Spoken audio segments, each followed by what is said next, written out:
Okay, our theme this morning is the Bible as a guide of life. Welcome to Sabbath School this morning. Since the Bible was written thousands of years ago, how can it be a guide to our lives today? Is there any help in the Bible for the issues we face today? Do we need a college education to understand the Bible? Well, let's see. In the Bible, you will find your values, your purpose in life, and how to follow Jesus. But there is one small problem between your desire to use the Bible as a guide for your life and your ability to do so. The Bible is no ordinary book. In fact, it is composed of 66 books written across a span of 1,500 years, and the last book was written just over 2,000 years ago. It really doesn't matter where you live. From beginning to end, the Bible is the story of how God interacts with human beings. A question that confronts all of us is, what should I do with my life? In his teaching and in his interaction with others, Jesus often quoted scriptures. It is difficult to be precise, but it is estimated that he quoted from more than 20 Old Testament books. He was thoroughly acquainted with scriptures.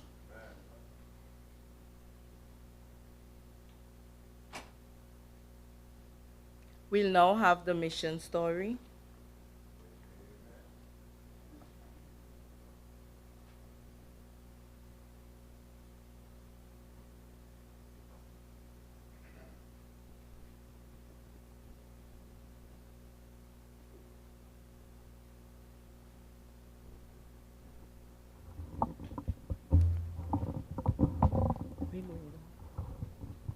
I'm trying to make it low because it's short.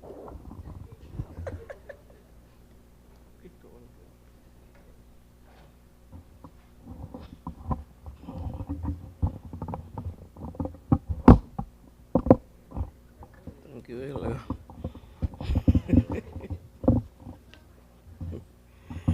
Good morning, church. This morning, our story is entitled Praying for Protection. Daniel was very excited. He was going to sliding with friends. He loved sliding. Daniel watched happy as father loaded his sled into the trunk of the car on a Sunday afternoon.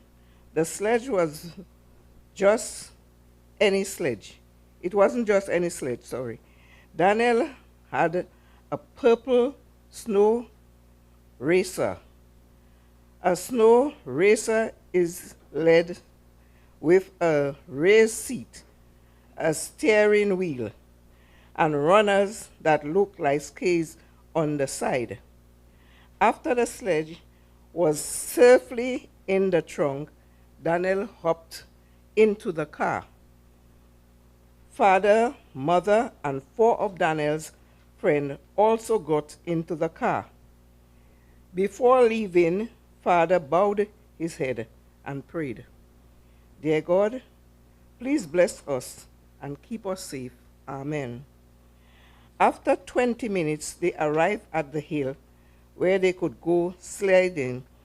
Waiting for them were more of Daniel's friends, who had arrived with Uncle Snigger in another car. Then Daniel and his friends hit the slope. It was fun. Daniel liked flying down the hills on the sledge. He liked playing with his friends. He was very happy. After 2 hours, the children were still having fun, but the adults were cold and tired. They said, it was time to go home. But the children got into the two cars, and Daniel's mom wasn't quite ready to leave.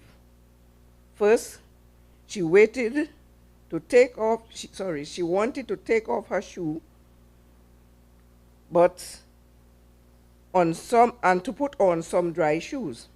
Uncle Seagull, however, didn't want to wait. "We'll go home now and meet you there," he said.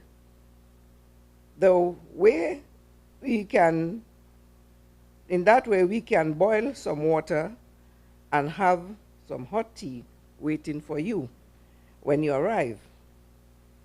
Everyone liked the idea of hot tea after the cold slope. It didn't take Mother long to change her shoe. 5 minutes later, she was ready to go. Father prayed, "Dear God, please bless us and keep us safe. Amen." The car traveled just a short distance when a scary sight greeted their eyes. Ahead of them was a car accident. One car had crashed into a snowbank, and on the roadside, another car had slammed into the trees. "Is that Uncle Seagull's car?" Father asked as he reached the car in the snowbank.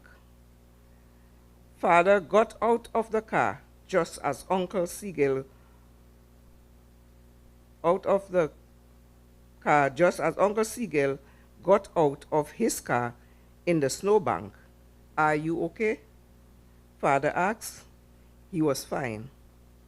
Everyone in the car was fine. Father called for help, and as soon emergency workers arrived, the emergency workers had to cut open the car that had crashed into the tree in order to rescue the driver who was trapped inside. It turned out that the other driver was drunk and had been driving too fast in the wrong lane. He had almost hit Uncle Seagull's car head on, but Uncle Seagull had swayed on the road and into the snowbank at the last minute. Then the drunk driver lost control of his car and crashed into the tree. Daniel realized that it was a miracle that no one was hurt. If he had been traveling in the car behind Uncle Seagull, the drunk driver would have hit him when Uncle Seagull swayed into the snowbank. But a big accident had been avoided when Mother stopped to change her shoe. Daniel and his friends hugged each other with release. Then they prayed, "Dear God, thank you that everyone is alive and healthy." Father said, "These days, Daniel always pray before traveling." "I know God hears prayers," Daniel said. "I have seen with my own eyes how he answers prayer." And the offering that will be taken for 13th Sabbath will go to Russia to help children like these.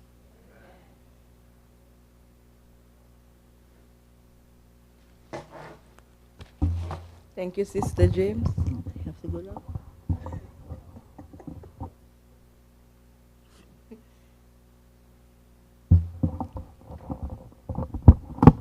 Thank you, Brother Smith. Okay. No, you are real. Brother Wally, I don't want him to answer. Brother Wally, come and help me. Oh, okay. Yeah. I don't want you to answer my questions. We have a quiz. Yeah? No, you have to hold this and you have to call on the people to answer the questions. Yeah, I'm going to give the questions. You Please raise your hand. Don't shout the answers. The questions are not very hard, so I know some people just want to. Yes, for those that answer. Yeah.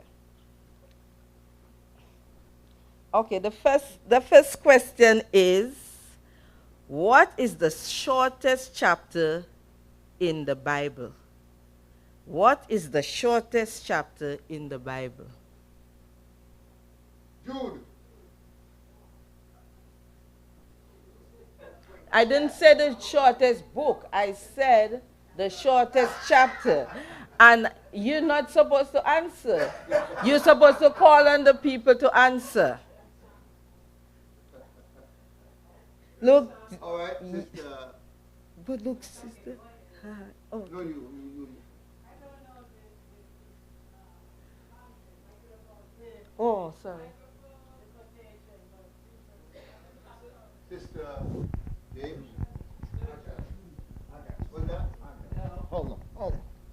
You have to know the answer. Go ahead. 3 John.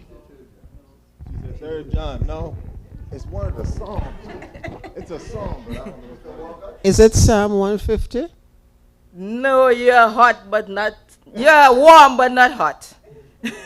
It's in song, but I don't know which one it is. Sister Scott. No.